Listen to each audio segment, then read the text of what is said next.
Halo semuanya, selamat datang di video presentasi tugas mata kuliah Sistem Kontrol Fusi dengan judul Resume Bab 2 Himpunan Klasik dan Himpunan Fusi. Sebelumnya perkenalkan, nama saya Eugen Kusendrian, 2023-1954, S1 Teknik Elektro dengan dosen pengampu Pak Bayu Aji Suejo. Ini adalah tugas individu keempat. Kita masuk saja pembahasannya. Oke, di sini mengapa perlu teori fusi? Yang pertama, himpunan klasik atau preset memiliki batas-batasan yang pasti dan tegas atau crisp boundaries. Tidak ada ketidakpastian.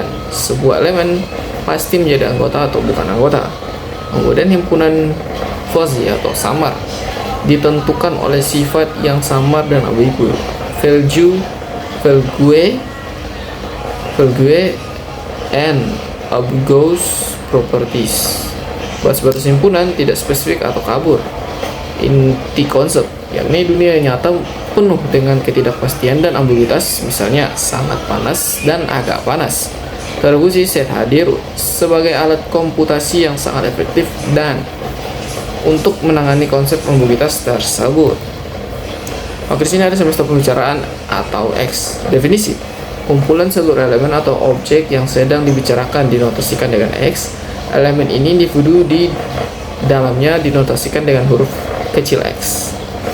Karakteristik elemen, yakni ada yang diskrit atau nilai berubah bilangan bulat yang dapat dihitung atau terhingga. Kemudian ada kontinu, yakni nilai berupa kuantitas pada garis bilangan real dan tak terhingga.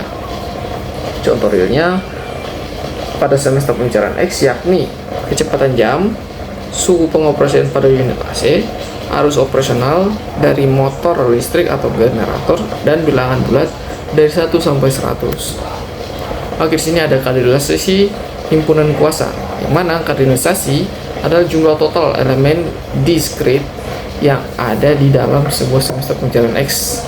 Himpunan kuasa atau power set adalah kumpulan dari sebuah subset himpunan bagian yang mungkin dibentuk dari semester X, termasuk himpunan kosong atau P. Rumusan kardinalisasi himpunan kuasa: jika semesta memiliki elemen, maka jumlah anggota himpunan kuasa adalah 2 pangkat N. Dimana contoh kasus, jika X sama dengan dalam kurung awal A, B, C, maka N sama dengan 3. Jadi jumlah anggota atau PX sama dengan 2 pangkat 3, yakni 8. Misalnya PX sama dengan P, A, B, C, AB, AC, dan ABC. Kemudian ada operasi dasar himpunan klasik, di mana ada gabungan atau union elemen yang berada di A atau di B atau B keduanya. Logikanya adalah or atau dalam kurung atau. Kemudian ada irisan atau intersection, di mana elemen yang secara bersamaan berada di A dan di B atau logika N dan. Kemudian ada komplement, yakni keseluruhan elemen yang di semesta X yang tidak termasuk dari himpunan A, yakni logikanya adalah not atau bukan. Kemudian selisih atau diferensial, elemen yang termasuk di A tetapi tidak ada di B pada waktu yang bersamaan. Di sini ada sifat aljabar himpunan klasik. Di sini bisa dilihat ada komutatif, asosiatif, distributif, idempotent, identitas, dan hukum De Morgan. Kemudian ada fungsi karakteristik atau XA. Penentuan keanggotaan dalam himpunan klasik bersifat binar dan mutlak, hanya bernilai 1 atau 0. Untuk formulasi matematika bisa dilihat XA, X sama dengan 1 jika X A. Kemudian ada 2 jika X A. Kemudian operasi fungsi karakteristik bisa dilihat untuk gabungan, irisan, dan komplement. Kemudian ada konsep dasar himpunan fuzzy. Pada fusi set, transisi antara keanggotaan dan non-keanggotaan bersifat bertahap atau gradula, bukan biner. Derajat keanggotaan membersif grade. Elemen dipetakan ke dalam nilai kontinu pada rentang 0 hingga 1 atau 0,1. Notasi ditandai dengan tanda gelombang di bawah huruf. Kemudian nilai fungsi keanggotaan ditulis sebagian. Prinsip fleksibilitas: Sebuah elemen dapat menjadi anggota dari beberapa himpunan fusi sekaligus pada sistem yang sama dengan derajat keanggotaan yang berbeda. Kemudian ada operasi matematis himpunan fasi. Jika terdapat dua himpunan fasi, yakni A dan B, dengan fungsi keanggotaan bisa dilihat, maka operasi standarnya adalah menggunakan gabungan atau union, kemudian irisan mengambil nilai keanggotaan terendah, dan komplement mengembalikan nilai derajat keanggotaan. Pengecualian pada sifat fusi. Himpunan fusi memenuhi hampir semua sifat aljabar himpunan klasik, yakni komutatif, distributif, hukum De Morgan, dan lain-lain. Tetapi himpunan fusi tidak memenuhi excluded middle laws, hukum nilai tenggang pengecualian, dan hukum kontradiksi. Mengapa? Karena batas himpunan fusi tidak tegas dan saling tumpang tindih atau overlapping, sehingga suatu himpunan digabung atau dirilis dengan komplement sendiri tidak menghasilkan nilai mutlak semesta atau kosong. Perbandingan hukum himpunan klasik A bisa dilihat, dan himpunan fasi.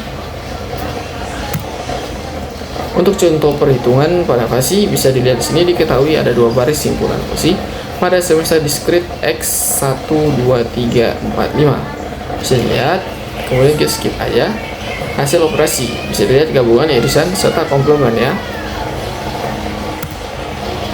Kemudian ada pemrograman operasi fusi di lab.